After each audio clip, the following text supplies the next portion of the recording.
Okay, this is a video to show a repair for siding and sheathing rod.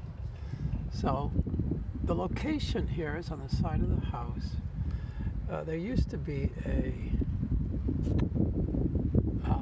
outdoor light flood lamp fixture at this location. You can see this is up off the ground. Like a second story location. This is a bay window, okay,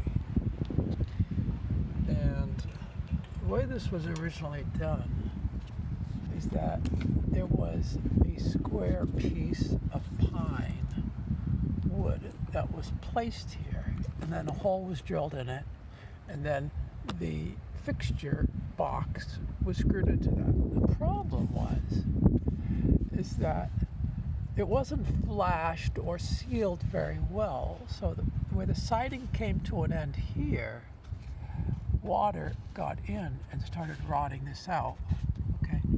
And then at this point, water also got in down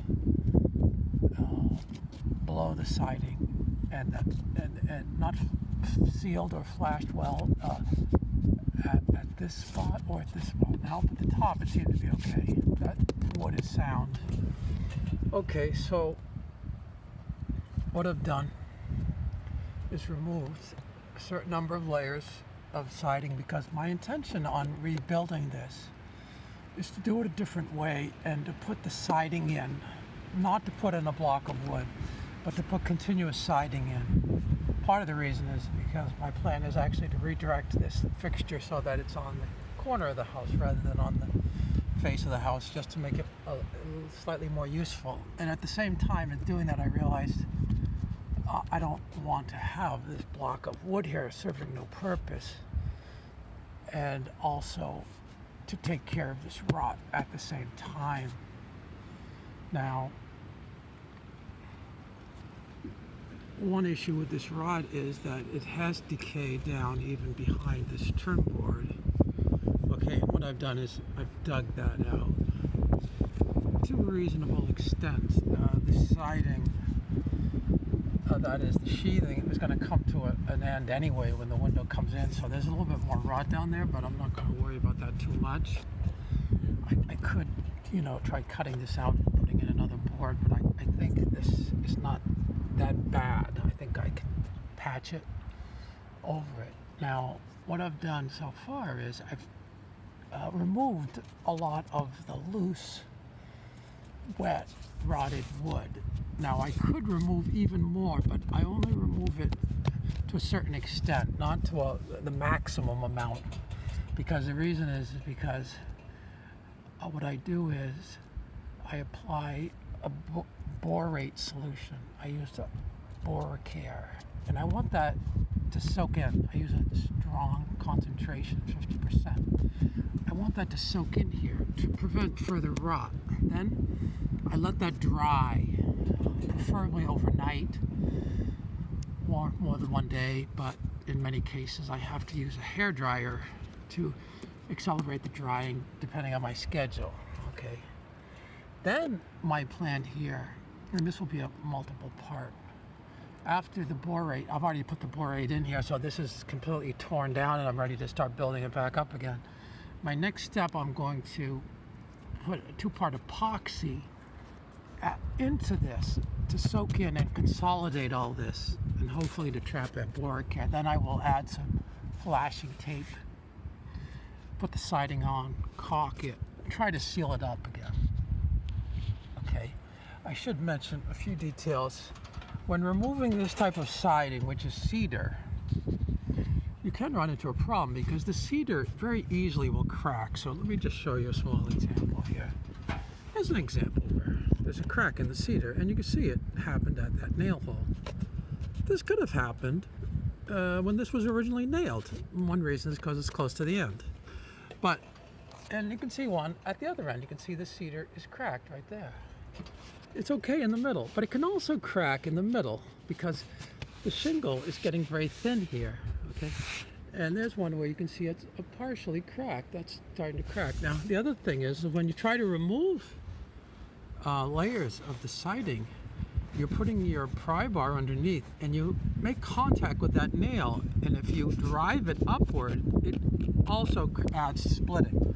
So when you have to remove this siding, you can easily damage a lot of siding, and then of course you end up possibly removing more than you wanted to until your technique improves. On this particular case, I wanted to keep this board here because the rot on the sheathing does not extend higher than this spot. Okay, it seems to be sound under there. So I said, okay, I want to retain this, even though it does have a split right there. Once again, you nail it near the end, it has a tendency to split. I'm just going to go with that and catch it. Now, up here, because I wanted to reuse this board, so I did what I considered to be the most time-consuming but safest way of removing the nails so that I could take the lower courses of siding out, and that is, I used a hacksaw blade, okay, underneath, and I cut the nail. You can use other types of cutters, but a hacksaw blade is very thin. You can cut through.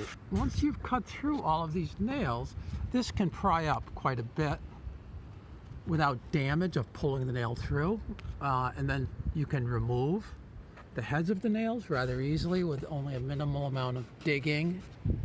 Then once you've pried this up, you can clip off the remaining part of the nail, clip it, or in some cases also continue to pull on it, because this can be pulled out quite a bit.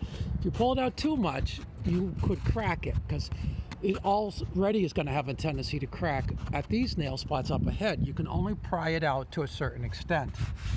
So damaging these boards, it happens quite a bit. Okay. Now, what I'm going to do is hit pause, and then I'm going to go down on the ground and just show you some more about the boards that I did remove here. So let me hit pause. Okay, here are the 5 boards that I did remove. Here is the way this originally was on the side of the house, and you can see that at that spot there was decay on this board. The cedar is nominally decay resistant, and you can see there it's split. Once again, it's near the end. The nail hole will very commonly split that. Probably if you drilled a pilot hole on that, it would be safer. But even aside from that split, sometimes when the wood gets wet enough, the cedar, sometimes it seems to hold up okay, and other times it starts rotting, and I don't know exactly why. Now, in any case, the way that was originally done was not done very well. Another detail you can see here is that the situation on the bottom, this board